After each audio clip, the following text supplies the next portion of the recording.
तो चलिए शुरू करते हैं हम लोग। आज पिछली कक्षा में हमने प्रतिरोध के बारे में चर्चा की थी। आज अपन दो टॉपिक देखेंगे। सबसे पहले जो टॉपिक है वो है ओम का नियम।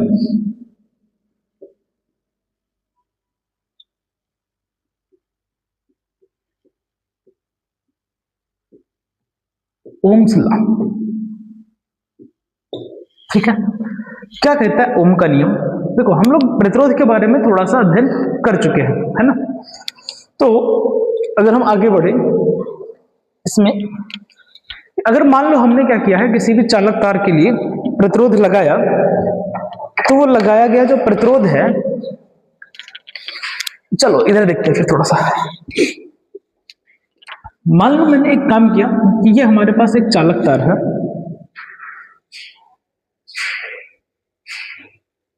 ठीक है। ये कोई चालक तार है और इसके सिरों पर हमने एक लगा दी बैटरी। क्या लगा दी है? एक बैटरी लगा दी और यहां पर कुछ जा रहा है करंट, ठीक है। अब होगा क्या, और यहां बीच में कुछ हमने कुंजी उंजी लगा दी है बीच में, है ना, स्विच जिसे कहते हैं। अब जरा ध्यान देना इस बात को। तो नियम ये कहता क्या है, स्टेटमेंट खाली सुन लो बस ध्यान से, कि यदि किसी चालक तार की, यदि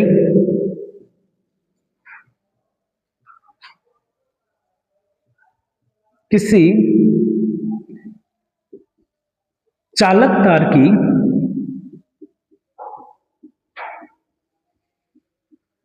भौतिक अवस्थाओं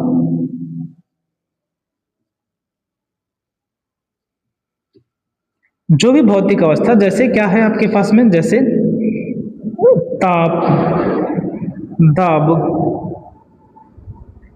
लंबाई में कोई परिवर्तन ना किया जाए,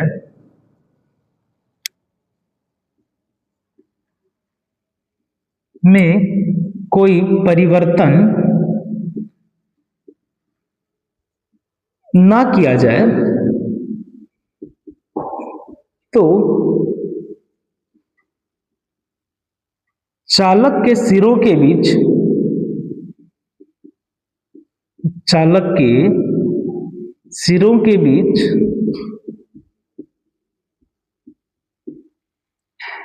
आरोपित विभवांतर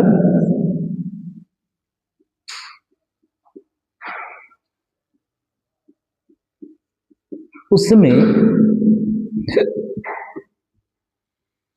विभवांतर व उसमें बहने वाली धारा का अनुपात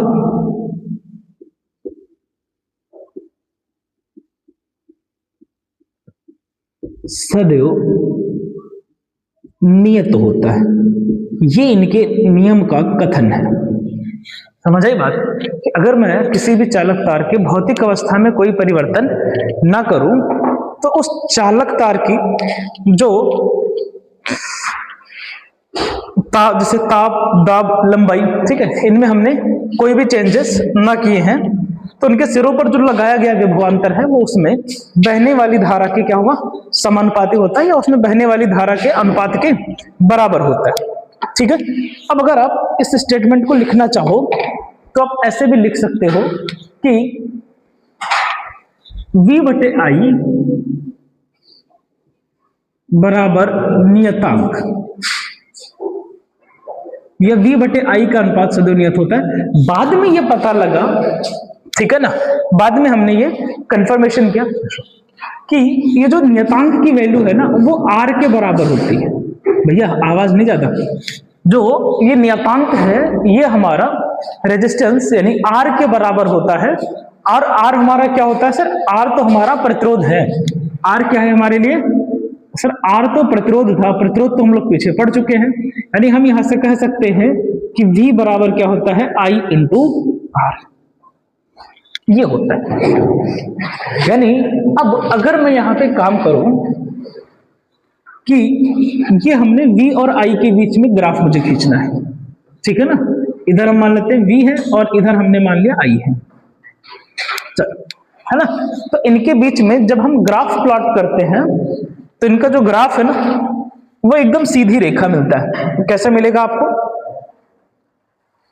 एकदम सीधी रेखा। अब ये सीधी रेखा मिलने का मतलब क्या हुआ? सीधी रेखा का मतलब ये है,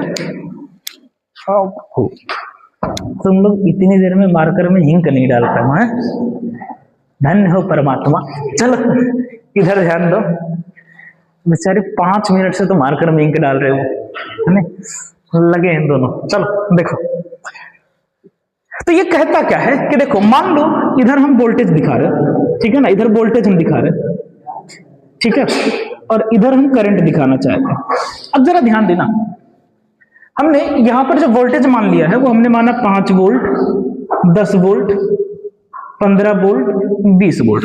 हमने देखा कि जब 5 वोल्ट का है तो उस टाइम पर जो करंट जा रही है वो 1 एम्पियर करंट है। कितना करंट है? 1 एम्पियर है, ठीक है। और जब हमने ये थोड़ा सा और बढ़ाया, थोड़ा और बढ़ा करके हमने देखा, जब हम 10 वोल्ट पर गए तो हमने क्या देखा कि भैया ये जो करंट आ रही है इसमें, ठीक है ना, वो करंट आ गई 2 एम्पियर। जब हम और आगे बढ़े तो 15 वोल्ट पर हमने देखा जो करंट आ रही है वो 3 एम्पियर है। हम और ऊपर गए, ठीक है ना, हम सोचे चलो 20 वोल्ट पे देखते हैं। तो जब 20 वोल्ट पर गए तो हमने देखा करंट कितनी है, चलिए 2 गुना कर रहे हैं ना, तो ये आ रही है 4 एम्पियर। फिर ये आ गई, हमने क्या किया, यहां से देखो इसको हमने डबल किया तो करंट थी 1 एम्पियर। अब 5 से 10 गया, इसको 2 गुना किया तो करंट भी क्या हो गई, 2 गुना बढ़ गई, ठीक है ना। फिर 15 पहुंचे, यानी इसका 3 गुना गए। तो अब यहां पर क्या हो जाएगा, 1 का 3 गुना 3 एम्पियर, है ना, सही तो चल रहा था यार। 5 का 3 गुना कितना हो जाएगा, 3 एम्पियर। हम यहां गए तो अब यहां पर करंट कितनी जा रही है, 4 एम्पियर। यानी कि जैसे जैसे इधर वोल्टेज बढ़ रहा है वैसे वैसे इधर करंट का मान भी बढ़ता चला जा रहा है। अगर भैया उसको उसको थोड़ा और नीचे कर दो, तो वैसे वैसे इस पे करंट बढ़ती जा रही है। यानी कि हमें रेशियो ये मिला, देखो समझना यहां पर भैया, ध्यान से देखो, ये आपका क्या है, v का मान है और ये i का मान है। तो v बटे i, यानी यहां पर देखा तो 5 बटे 1 कितना आएगा, 5। यहां देखा तो 10 बटे 2 कितना आया सर, 5। यहां देखा तो 15 बटे 3 कितना आया सर, 5। यहां 20 बटे 4। तो आप देख पा रहे हो कि हर केस में वैल्यू कितनी आ रही है, 5 ही आ रही है। तो फिक्स ही तो आ रहा है।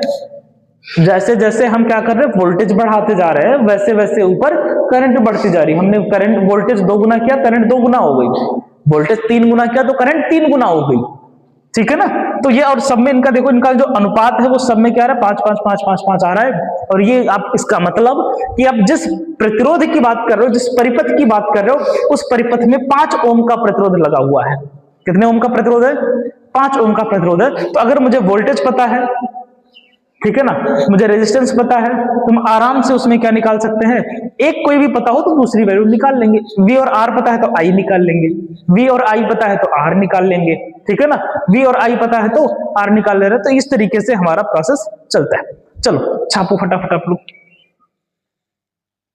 चले, तो 2 टॉपिक की हमने बात की थी, एक हमने कर ली है, एक हमारे पास में है प्रतिरोधों का संयोजन। भैया इस टॉपिक को बहुत केयरफुली समझना, प्रतिरोधों का संयोजन। हमें 2 टाइप के संयोजन पढ़ने हैं, ठीक है।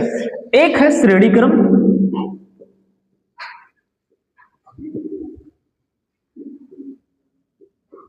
ठीक है, और दूसरा है समांतर क्रम।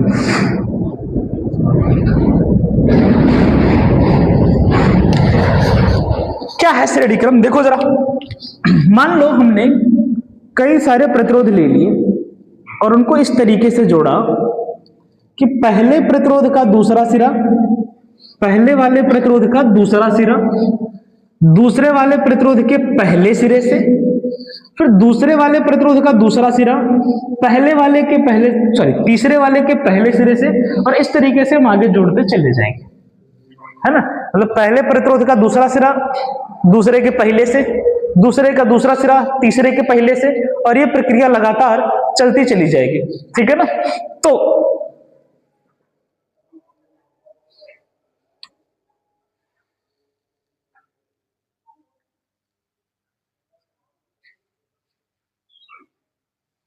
ठीक है, तो देखते हैं तो क्या है, पहले प्रतिरोध का पहला सिरा, देखो ऐसे याद रखो, पहिलके का दूसर का सिरा, दूसरके का पहिलका से, ठीक है, दूसरके प्रतिरोध का दूसर का सिरा तीसरके के पहिलका से, ऐसे तीसरके का दूसरा सिरा चौथे के पहिलका से, तो मतलब इसका दूसरा दूसरे का पहला, दूसरे का दूसरा तीसरे का पहला, तीसरे का दूसरा सिरा चौथे के पहले सिरे से, इस तरीके से जोड़ते चले जा रहे हैं। तो ये जो कॉम्बिनेशन है, और अंतिम प्रतिरोध का दूसरा सिरा पहले प्रतिरोध का पहला सिरा, ये हमने किसी एक बैटरी से जोड़ दिया, बैटरी का पोटेंशियल है V, और यहां हमने स्विच लगा दिया है कुछ K, है ना, और यहां से कुछ ना कुछ करंट निकली होगी I।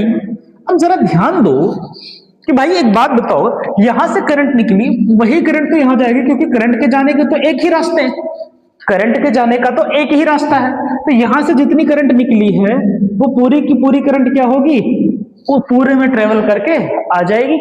क्या करंट चेंज होगी, क्योंकि रास्ता तो एक ही है। तो ये मान लेते हैं R1 है, इसका प्रतिरोध R2 है, इसका प्रतिरोध R3 है। पहले वाले के सिरों के बीच का विभवांतर V1, दूसरे वाले के लिए V2, तीसरे वाले के लिए V3। क्यों? क्योंकि भैया जब रेजिस्टेंस यानी अवरोध से गुजरेगी धारा, तो कुछ ना तो उसकी पोटेंशियल कम होगी ना। अगर आपके रास्ते में रुकावट आएगी तो क्या आपकी पोटेंशियल कम होगी कि नहीं होगी? सीधी सी बात है सर, कम होगी। तो वही कहानी कि जब ये जाएगी तो कुछ ना कुछ पोटेंशियल कम होगा। लेकिन एक बात श्योर है कि हमें पता है, अभी ओम का नियम हमने देखा कि V बराबर क्या होता है सर, V बराबर होता है I इंटू R। तो यहां से V1 बराबर क्या हो जाएगा सर, I R1 हो जाएगा, और V2 का मान आप देखोगे तो क्या हो जाएगा सर, I R2 हो जाएगा, और V3 का मान देखोगे तो sir I into R3। Sir I1 I2 sir change ही नहीं हो रहा है ना, I ही तो सब में जा रही है, करंट तो चेंज ही नहीं हुई है, तो इसलिए सब में I। अब लेकिन एक बात बताओ, अगर जितना पोटेंशियल इनके तीनों के लिए होगा, टोटल तो V ही था ना भाई। मान लो टोटल 10 वोल्ट है, यहाँ के इसके क्रॉस 5, इसके क्रॉस 3, इसके क्रॉस 2, तो टोटल तो 10 ही आना चाहिए। तो टोटल जो कुल विभव का मान था, कुल विभव V बराबर ये क्या होना चाहिए, V1 plus V2 plus V3 होना चाहिए कि नहीं होना चाहिए? मोदी जी के बाद हमारा ये जुमलेबाजी में नंबर, टेंशन मत लो। होना चाहिए कि नहीं होना चाहिए? सर होना तो चाहिए। हाँ तो होना चाहिए तो होगा। मोदी जी जो कहते हैं होना चाहिए वो होता नहीं है नहीं, बट हम जो कह रहे हैं होना चाहिए वो होता है, टेंशन मत लो। तो V बराबर, अब मैं ये चाहता हूं कि जो काम ये तीन प्रतिरोध मिलके कर रहे हैं, इन तीनों को हटाओ, ठीक है ना, इनकी जगह पर कोई ऐसा एक प्रतिरोध लगा दो जो ये तीनों काम कर रहे थे वो बेचारा अकेला काम कर जाए। तो उस प्रतिरोध को हम कहते हैं तुल्य प्रतिरोध। क्या कहते हैं उसको भैया? कुल्य मत समझना कि कुल प्रतिरोध ना, तुल्य प्रतिरोध, तुल्य मतलब बराबर, जो कि इन तीनों के बराबर काम करेगा। तो V बराबर हमारे पास क्या आ गया, इसका प्रतिरोध कितना है, R इक्विवेलेंट, R EQ, ठीक है, इक्विवेलेंट मतलब तुल्य होता है, बराबर ये क्या हो जाएगा, I R1 plus I R2 plus I R3। I सब में से कॉमन लेकर के निपटा दो दोनों तरफ, तो क्या बचेगा, R इक्विवेलेंट बराबर R1 plus R2 plus R3 plus dot dot dot, जितने होंगे सबको जोड़ देना है। तो ये आ गया श्रेणी क्रम में तुल्य प्रतिरोध। अब जरा एक बात गौर फरमाना, ठीक है ना, बात ये है कि अगर मान लो मैंने N प्रतिरोध जोड़े हैं, ठीक है ना, N प्रतिरोध हमने जोड़े हैं और वो सारे के सारे किसमें हैं, श्रेणी क्रम में है, ठीक है। N प्रतिरोध हमने जोड़े, सारे के सारे ऐसे हैं जो श्रेणी क्रम में, लेकिन सबका प्रतिरोध R R R है, ठीक है। N एक समान प्रतिरोध श्रेणी क्रम में जोड़े गए हैं। तो आप अगर मान लो, यहां पर मैं लिख दे रहा हूं यार, चलो, यदि N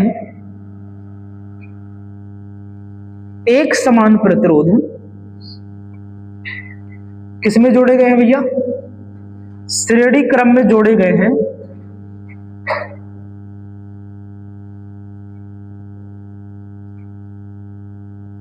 तो R इक्विवेलेंट बराबर हो जाएगा N इंटू R। कैसे? देखो, अगर सारे के सारे श्रेणी क्रम में होंगे तो R इक्विवेलेंट